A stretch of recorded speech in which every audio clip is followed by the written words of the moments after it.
itu Bapak Ibu, arah kegiatan kita begini. Saya awali dengan kita diberikan pencerahan dalam perspektif peraturan Sekretariat Jenderal Kemendikbudristek nomor 20 tahun 2023 tentang petunjuk pelaksanaan program Indonesia Pintar tahun 2024. Nanti Bapak Ibu memperoleh gambaran terkait dengan proses dari awal sampai dengan pencairan dana, di mana titik-titik kendalanya, lalu bagaimana kita optimalisasi supaya siswa-siswa kita yang memenuhi syarat bisa lebih banyak menerima, bagaimana supaya dia SK nominasi tetapi lanjut SK definitif nama tetap ada. Nah, itu ada trik-trik yang nanti akan dikasih, sehingga kami mengundang satu paket kepala sekolah dari sisi penanggung jawab khusus tim pengelola di tingkat satuan pendidikan dan operator dari sisi teknis untuk aplikasi kita, sehingga paripurna. Jadi nanti dari sisi teknis operator ada, dari sisi kebijakan pengusulan, sekalipun dari sisi pengusulan itu kita hanya kenal usulan dari DTKS, dari P3 apa ya, nah, kemudian dari pemangku kepentingan atau Komisi 10 DPR RI, lalu dari Dinas Pendidikan.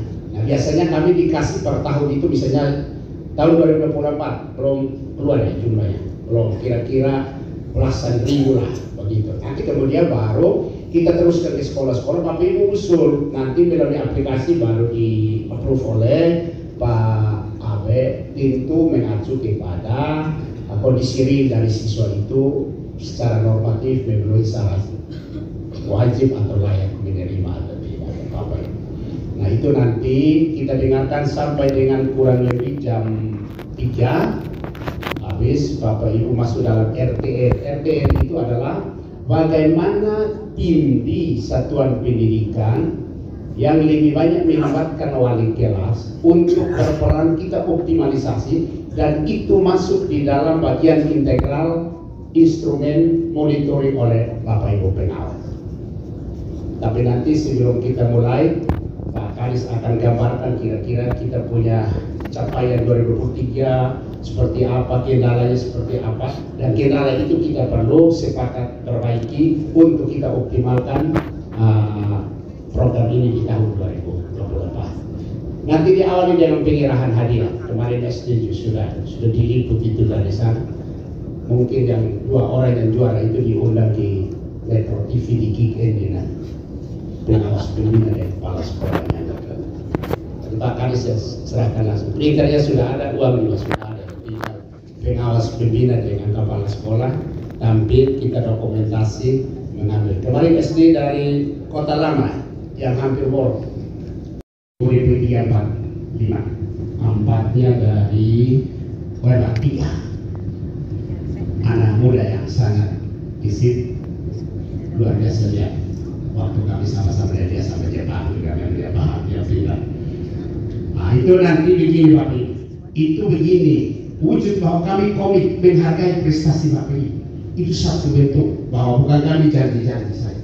Kita ada sponsor mitra kita yang kami kirim, kamu masuk di sini, tetapi hargailah kami punya guru-guru atau siswa jika mereka berprestasi. Jadi kita sampaikan mereka, Bapak Ibu cetak prestasi, tinggal itu. Dan mohon maaf, Romo tidak sampai juara 3 jadi. Pak Boris di mana? Bapak uang 1 juta sebentar, kawan-kawan dong ini. Kemarin Pak Boboy dapat 1 juta karena Kota Lama yang juara. Andai kan sampai juara 3 kemarin Pak Boboy yang forum, karena dia bersekolah dari semua dari Kota Lama. Kalau gitu, standarnya sudah sama. Jadi banyak tidak ada kelebihan, kecil tidak ada kekurangan Bapak Ibu tadi. Jadi nanti begini Bapak Ibu. Nah, yang pertama Bapak Ibu nanti setelah mengikuti materi ini di tingkat satuan pendidikan membentuk tim pengelola tingkat sekolah. Nanti kita rubah metode Bapak Ibu, karena kami kan alokasikan, misalnya nanti kita lihat supaya proporsional pada masing-masing satuan pendidikan berdasarkan jumlah. Bapak Ibu, yang paling urgen itu adalah kita dan sekolah lebih tahu tingkat keparahan anak melalui wali kelas. Jadi Bapak Ibu, dia mekanisme kerja adalah Bapak Ibu duduk dengan wali kelas semua, karena Bapak Ibu tidak mungkin mengenal 900 atau 1000 siswa secara detail. Jadi kalau Ibu Ros di dia sekolah ada 1050 orang, Ibu tidak mungkin mengenal latar mereka sampai detail. Yang lebih tahu adalah wali kelasnya. Dan di wali kelas itu kan ada grup orang tua, begitu. Jadi mekanismenya dari wali kelas dengan dipasang kriterianya mengacu kepada persepsi, tetapi Bapak Ibu lebih mengutamakan anak-anak P1 itu adalah anak-anak yatim piatu jika ada, anak-anak yatim atau anak piatu jika ada, ya. Kemudian mungkin anak-anak yang tinggal dengan wali, ya toh, dia punya niat mau sekolah tapi dia tinggal dengan orang, nah itu menjadi prioritas juga. Nah itu sehingga hasil akhir itu anak yang seharusnya mendapat justru tidak mendapat, yang tidak seharusnya mendapat dia mendapat. Itu yang namanya asas ketepatan sasaran. Nah memang kalau kita evaluasi lebih banyak, makanya pada satu diskusi kita sarankan pemangku kepentingan pun juga harus tunduk pada regulasi, bahwa dia harus tunduk di aturan yang berlaku.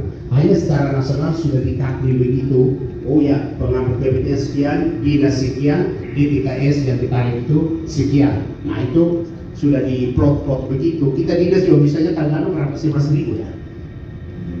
Ya, 9.000. Tahun lalu kami dikasih 9.000 ya. Tinggal kita lihat dari sekolah-sekolah yang usul dari 9.000. Jadi kemarin ada pertanyaan, Pak, kok di sini ada miskin, tapi kemudian tidak tercover. Ya itu kemampuan keuangan negara, Bapak Ibu. Satu kabupaten kota sudah ditetapkan maksimal sekian. Makanya karena maksimal dibatasi, kita urut dari yang P1 menuju maksimal, sehingga yang paling parah itu prioritas kapan. Nah ini tahun ini kita duduk bersama supaya evaluasi kendala-kendala selama ini tidak ketepatan sasaran menuju kepada ketepatan sasaran. Sekalipun jumlah sedikit, tetapi benar-benar yang menerima adalah yang orang lihat ya pantas, dia harus terima. Jangan ibu ini dia terima, kalau dia punya bapak pegawai gajinya 6 jutaan tambah dengan ini sekian, kok dia dapat? Nah, itu. Jadi ketika dipublisir nama itu, semua orang anggap bahwa bagus, kasihan dia harus dapat. Tapi bukan orang ketika lihat, kok ini dia dapat. Nah ini peran tim pengelola di sekolah, dan ini teman-teman pengawas akan masukkan dalam instrumen yang dicek pertama sudah rapat sampaikan, sudah ada timnya, siapa ketua, siapa penanggung jawab, siapa anggota, lalu anak ini sudah diverifikasi datanya, jika datanya belum lengkap apa yang dilakukan.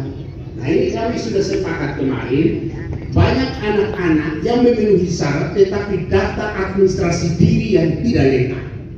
Nah itu yang kita kerjasama, kita sekarang sudah kerjasama untuk cari. Kalau dapat begitu Bapak Ibu, langsung dihimpun, kami langsung kerjasama dengan tapi prioritas pelayanan mereka. Jangan hanya karena dia tinggal dengan orang, nama tidak ada di dalam KK orang itu, padahal dia layak untuk menerima secara administrasi, dia menjadi tidak menerima. Nah ini hal-hal administratif yang kita harus berkolaborasi. Kami mencari solusinya adalah membangun kemitraan dan Dukcapil dalam satu MOU bersama untuk yang mengirim ini kita himpun satu kali kita kirim paling satu bahan keluar langsung mereka ini apa diusulkan bisa dilihat. Karena lebih banyak evaluasi kita Bapak Ibu yang tidak dapat itu adalah karena masalah administrasi, kartu keluarga, habis itu identitas diri, akte kelahiran, kemudian ada orang bertunggal, kemudian anak dari keluarga yang broken home.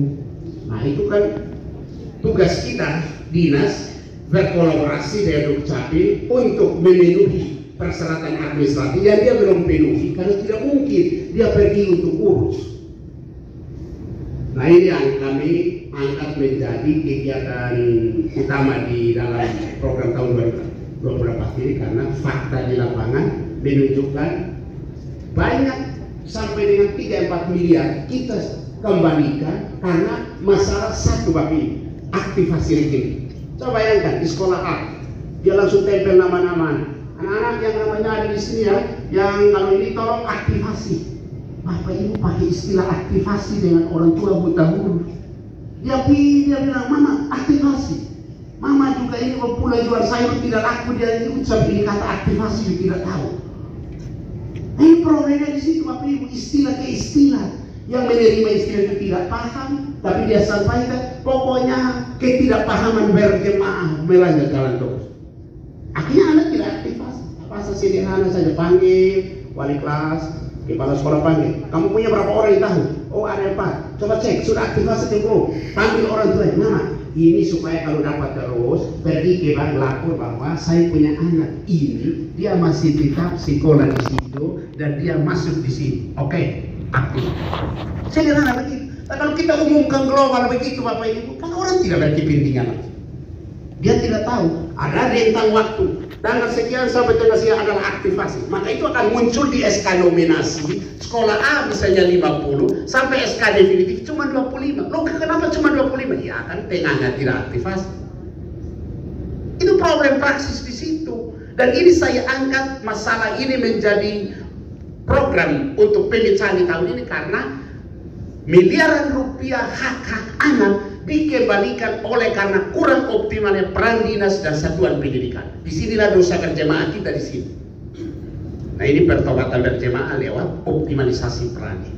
Maka teman-teman pengawas mohon nanti di dalam RTL itu saya sudah buat tahap ini, tahap pertama sosialisasi ke warga sekolah, undang guru terutama wali kelas.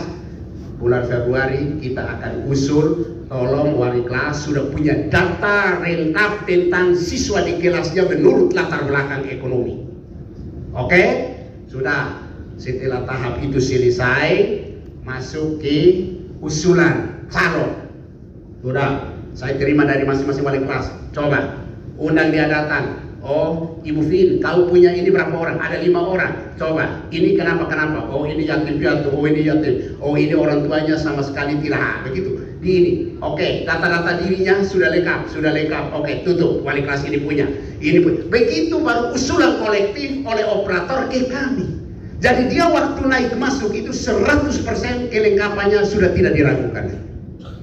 Biar kami approve. Ya, jangan. Jadi ini mekanisme kerja praksis yang efektif, efisien, dan akurasinya dapat dipertanggungjawabkan. Tapi kalau datang, kesusahan, coba lihat anak-anak yang ini ya, usul operator mana ya, tolong, itu kerja begitu, kerja asal-asalan. Kita mau rubah metode Bapak. Saya sampai ajar sampai strategi implementasi satuan pendidikan. Strategi pengawalan. Nanti habis ini semua Bapak Ibu, saya dan teman-teman pengawas akan duduk satu hari mengatur bagaimana mekanisme pengawalan program-program ini. Sehingga jangan sampai berkualitas di dalam perencanaan tapi lemah dalam implementasi. Jadi teori manajemen modern adalah planning, implementation, monitoring, evaluation, dan seterusnya. Itu dalam satu siklus yang dapat dibedakan tapi tidak dapat dipisahkan. Perencanaan yang baik diikuti pelaksanaan yang baik, pengawalan yang baik, monitoring yang baik, maka hasil tidak mungkin mengkhianati proses. Jadi jangan kita ucap ini kalau tidak tahu logikanya seperti apa. Nah itu yang kerja tadi. Strategi kepala sekolah, saya mau banyak tetapi valid. Diusul 10, paling yang gugur 2. Jangan usul 100 yang lain 5, yang lainnya asal-asal kata diri tidak ada.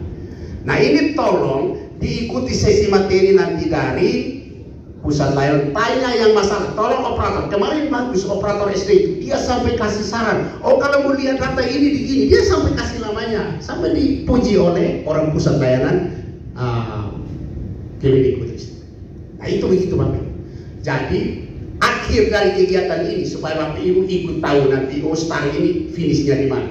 Akhir kegiatannya ini adalah Bapak Ibu sudah akan keluar dengan lengkap kapan rapat sosialisasi di sekolah, kapan wali kelas mulai naikkan, kapan kepala sekolah verifikasi dan validasi, kapan operator itu kirim, kapan Bapak Ibu mulai cek SK nominasi, kapan Bapak Ibu lihat SK definitif, kapan Bapak Ibu info ke orang tua, kapan melakukan aktivasi, kapan mengecek dia punya pencairan, kapan lapor ke pengawas bahwa saya punya SK-nya 50, sudah cair semua, besarnya ada begini atau belum karena kendala ini, kita akan berubah. Itu siklusnya begitu. Jadi sebentar tinggal di copy, ditetapkan memang pengawas pembina mulai mengontrol di sana. Nah ini teman-teman pengawas, itu menjadi bagian integral dalam instrumen monitoring teman-teman pengawas. Nah itu arah kegiatannya demikian Bapak Ibu, sehingga jangan sampai hanya sosialisasi persen saja kok bawa ini buang anggaran. Tidak. Nomor 2 yang tahu informasi itu, tapi yang nomor 3 yang paling utama adalah Bapak Ibu menemukan metode kerja yang terbaik untuk yang selama ini pengelola program tidak optimal menjadi optimal. Itu hakikat pertemuannya. Begitu Bapak Ibu? Kira-kira jelas toh? Masih kabur? Jelas? Saya jelas diam, kabur diam. Tahu, lalu bertanya menjadi tahu. Ini agak filsafat, jadi berpikir lama bertangkap mana. Begitu. Jadilah orang merasa ada yang dia tidak tahu, tetapi mana yang dia tidak tahu, dia tahu yang dia tidak tahu. Lalu dia bertanya. Kalau orang merasa tidak tahu, tetapi tidak tahu yang dia tidak tahu, tidak akan bertanya. Oh, saya rasa ada, saya tidak tahu dari mekanisme ini. Tapi mana yang saya tidak tahu, saya tidak tahu. Nah dia diam-diam melulus dari awal sampai pulang. Tapi kalau orang bertanya, dia tahu, ikut tadi ini, tapi saya tidak tahu itu. Coba tahu. Proses belajar begitu, dari yang tidak tahu menjadi tahu. Dari yang dia tidak tahu, diketahui oleh guru, membuat dia jadi tahu. Dari yang dia tidak tahu, dia sampaikan kepada guru, dan guru menjelaskan menjadi tahu. Tetapi dari yang dia tidak tahu, dia sendiri tidak tahu, pulanglah dalam kosong dan tetap di dalam ketidaktahuan. Jadi bahasa-bahasa, kalau dulu Romo belajar epistemologi, aksiologi, itu cabang-cabang filsafat yang mempelajari apa yang ada di balik realitas. Metafisika, meta itu di belakang, fisik itu sebuah realitas. Ya, saya berpikir maka saya ada. Dari mana datanya aku dan kemana perginya aku? Ketika dia karena mempersoalkan eksistensi manusia, dia tanyain orang datang dari mana nanti kemana. Lalu satu keluar bahwa manusia itu meninggal, arwah berpindah ke hewan. Karena suatu ketika dia duduk, dia dengar suaranya yang sudah dikubur, temannya yang sudah dikubur 2 tahun yang lalu, tapi kok suaranya ada. Dia duduk lihat di kolong tempat tidur, ada anjingnya di situ. Lalu dia membuat sebuah tesis bahwa manusia meninggal, arwahnya berpindah dan berpindah ke hewan. Buktinya saya punya kawan sudah 2 tahun dikubur, tapi kok suara? Setelah saya lihat ada anjing. Tapi para aliran religius menyatakan tidak demikian. Nah, itu Bapak Ibu ya. Jadi pagi-pagi segar karena air susiapkan saya lihat. Mari Bapak Kadis, kita beri aplaus untuk Bapak Kadis.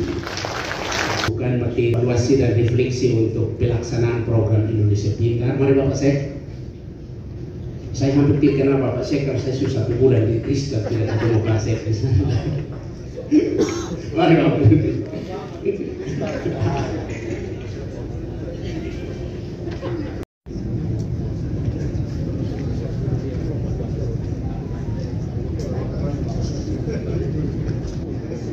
Makanya ada produk ya.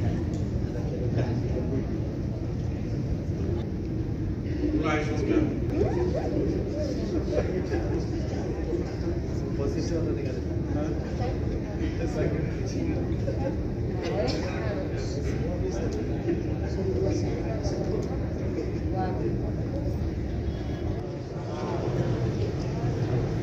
Selamat pagi dan salam sehat untuk kita semua. Yang kami hormati Bapak Kepala Dinas Pendidikan dan Kebudayaan Kota Kupang, yang kami hormati Bapak Kepala Sekretaris Dinas Pendidikan dan Kebudayaan Kota Kupang, yang kami hormati pula Bapak Ibu pengawas jenjang SMP, yang kami hormati Bapak Ibu Kepala Sekolah SMP bersama dengan Bapak Ibu operator. Sebelum kita mulai, mungkin Bapak Ibu Polwas bisa mengambil tempat di depan.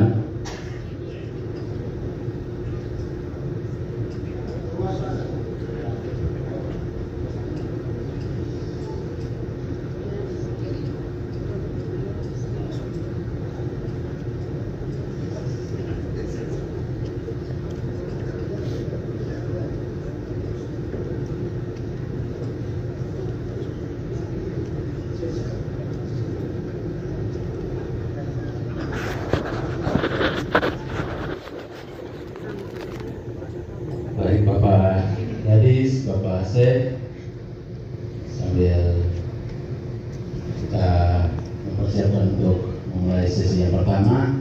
Kita akan menyaksikan penyerahan hadiah kepada pengawas dan kepala sekolah jenjang SMP pada penilaian perencanaan berbasis data.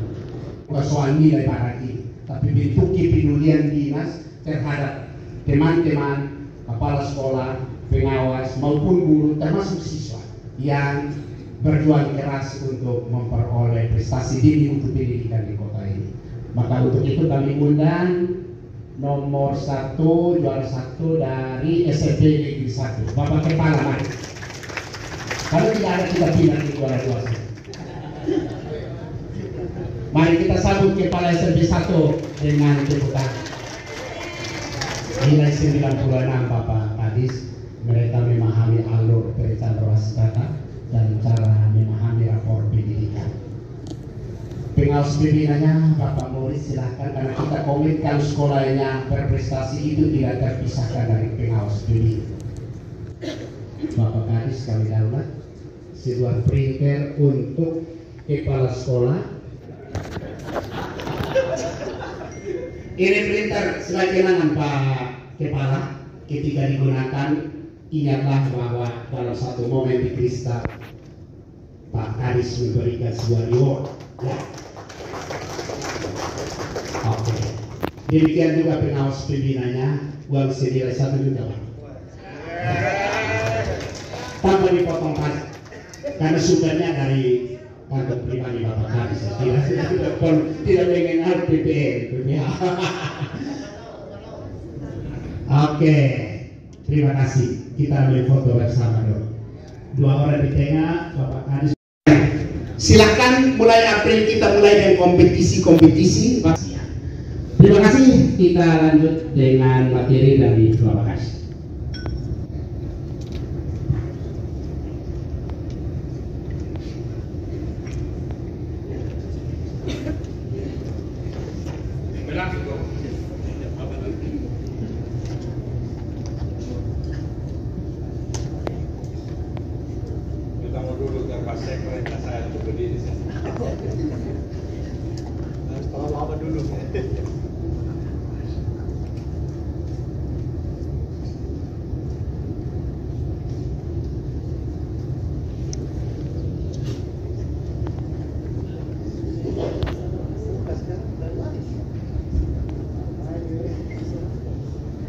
Shalom.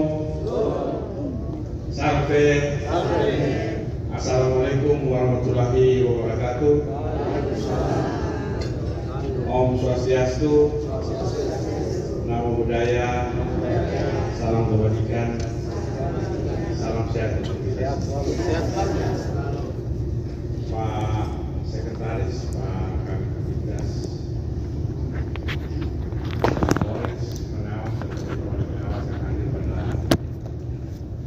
pagi hari ini serta teman-teman kepala sekolah yang saya hormati dan saya kasih.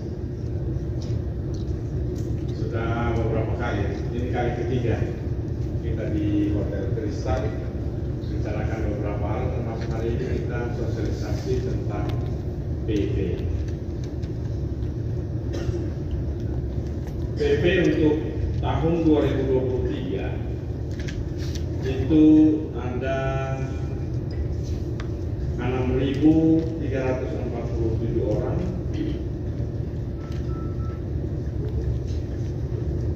yang semuanya sudah terbayarkan. Tetapi teman-teman semua, kita tahun 2024 ini saya mohon dengan sosialisasi hari ini tolong lebih serius. Kenapa? Karena yang kita usulkan melalui Damodin itu tidak 100%. Tidak selamanya 100% di-SK-kan oleh Kementerian. Kenapa tidak di-SK-kan? Pasti ada yang salah di situ.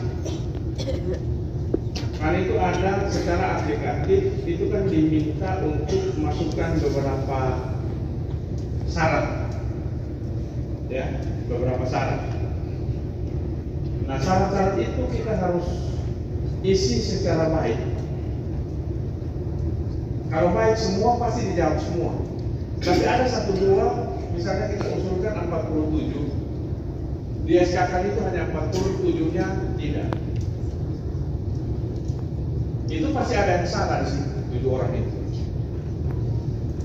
Oleh karena itu saya minta tolong, ketika kerja-kerja operator itu, yang sebelumnya kita tanya, bagaimana adek? Sudah selesai?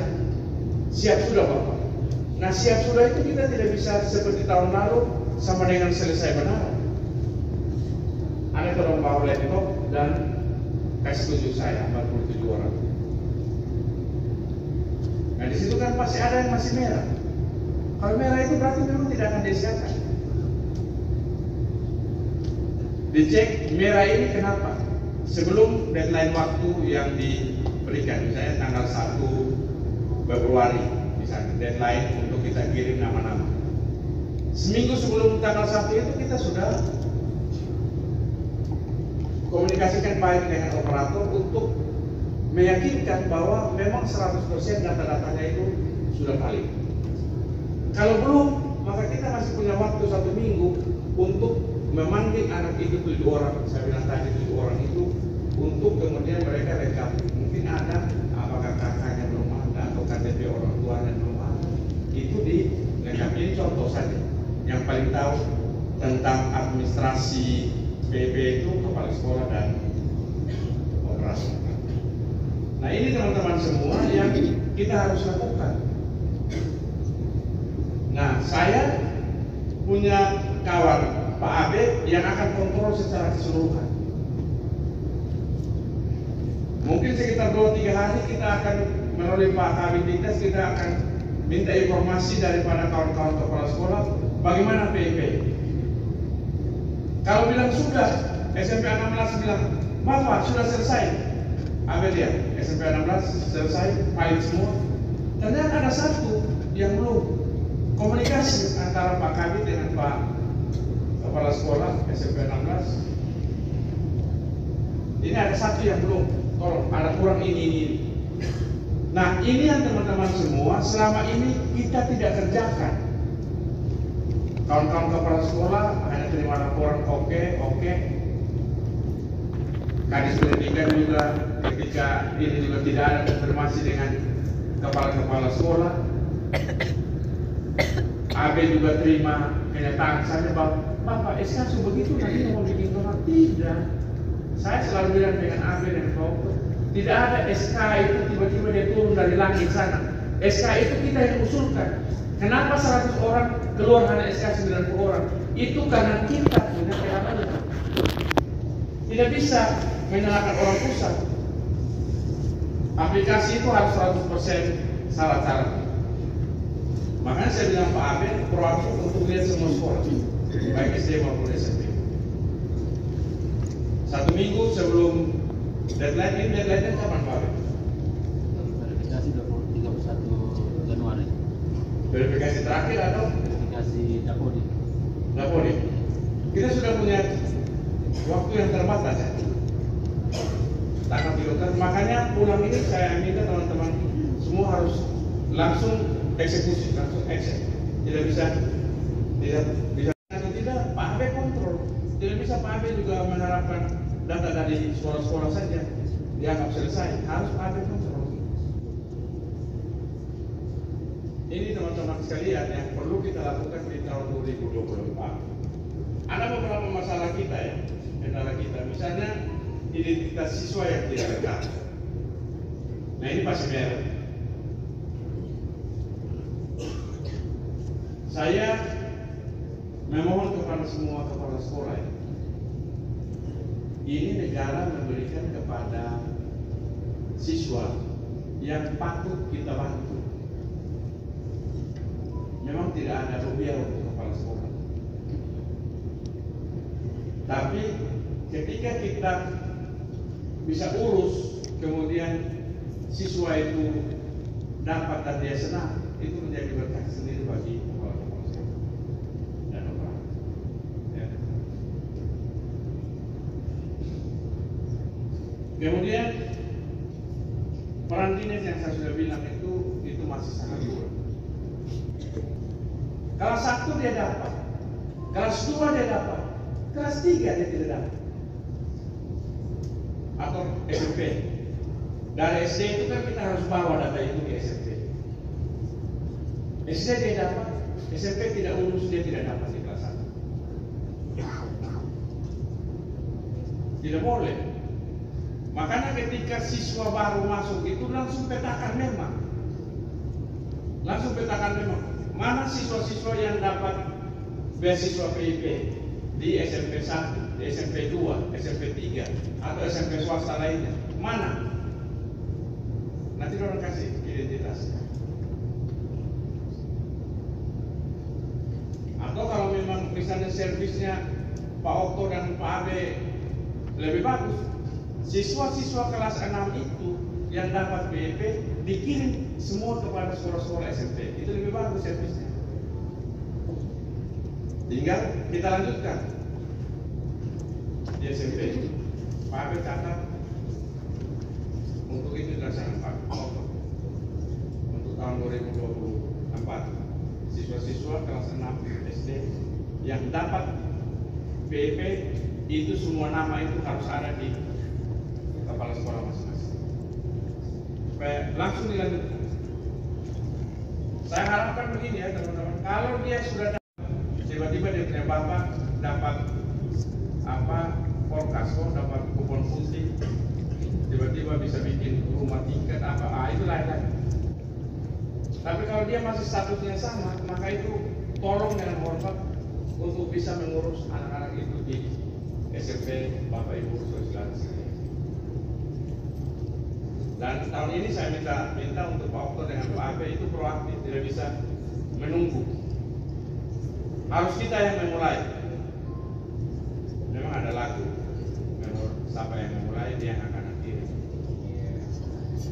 Itu dan waktu itu ramai-ramai siswa-siswa yang dapat PIP itu harus dipanggil dalam satu ruangan. Terus kemudian kepala sekolah menyampaikan, tolong aktifasi. Tidak bisa lagi kita bilang, orang sudah aktifasi, nah itu yang salah. Tidak, bukan begitu kerjaan. Kita yang punya pengetahuan tentang ini, panggil mereka, aktifasi. Bukti aktivasinya kirim ke kami. Di kegiatan ini memang kita harus ada strategi bersama-sama dengan Pak Kabinet. Strategi apa? Untuk bisa kita usul 100 SK 100, usul 200 SK 200. Ya. Dengan syarat-syarat yang harus.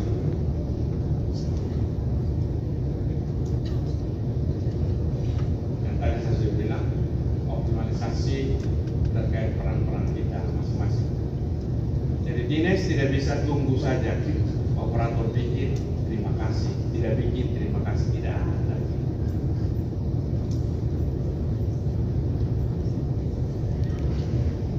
Semua sudah usul kok.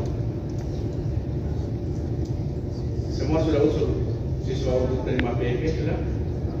Sudah. Ya? SMP 2 sudah? Nah, sebentar tanya, yang belum? Kenapa? Sudah ada pilih ke penjara. Yang belum angkat. Yang sudah jujur sudah jawab. Yang belum sudah jawab. Yang sudah angkat tangan. Yang sudah. Ada yang belum tanda tangan, angkat tangan berarti belum ya? Ya? Sementara. Karena dia punya batas waktu itu karena 31 dia pulang dari sini. Pulang dari sini sudah harus kerja. Terus Pak Abe tolong kontrol semua. Saya akan tanya minggu depan bagaimana. Yang kebiasaan di Digdas itu mulai dari dia punya sampai dia punya anak buah. Ini sampai di mana ini? Sudah selesai Pak. Apa sudah selesai? Sudah. Mana? Iya tapi Pak ini ada SMP 1, SMP 2 ini. Belum. Tapi katanya itu semua oke, sudah. Karena itu budaya dari bos. Takut nanti dapat marah, jawab sudah. Tapi beta juga mungkin sudah karena beta pengalaman sudah ternyata belum. Ternyata sudah dari Pak Sekda bahwa dinas pendidikan belum data ini. Nah itu ada didikan ya. Bilang sudah. Iya Bapak itu hari sudah sampai di sini, yang ini belum. Begitu. Nah semua hari ini kita akan ada materi dari pusat, ya, dari sumbernya PIP itu teman-teman kita yang paham betul tentang PIP. Ada 3 orang kemarin SD sudah, hari ini SMP. Dan kelihatannya besok masih ada SD lagi. Besok rekor ya? Beda hal saja. Ya benar. Ya kita awal-awal tahun ini memang kita kerjakan banyak memang sudah, supaya kalau ada permintaan dari BPK untuk rekor itu, rekor aset, rekor saldo, ya itu biasanya langsung diminta oleh BPK. Setelah minta kita kasih, terus mereka menentukan sampai. Sekarang ini sudah sampai tidak saja sekolah negeri, sekolah swasta pun sudah dijadikan sampai. Jadi kalau mau Yona siap-siap, Yona Muhammad. Saya minta tolong ikut kegiatan ini secara baik dan bukan saja ikut, tetapi setelah tahu teman-teman tolong eksekusi di lapangan. Saya segera mungkin jangan tunggu besok lusa. Bisa kok? Bisa. Tapi tidak buru-buru jawab. Karena tiba-tiba beda pilihan belum. Baik ini teman-teman sekalian, saya sampaikan terima kasih atas perhatiannya. Tuhan memberkati kita.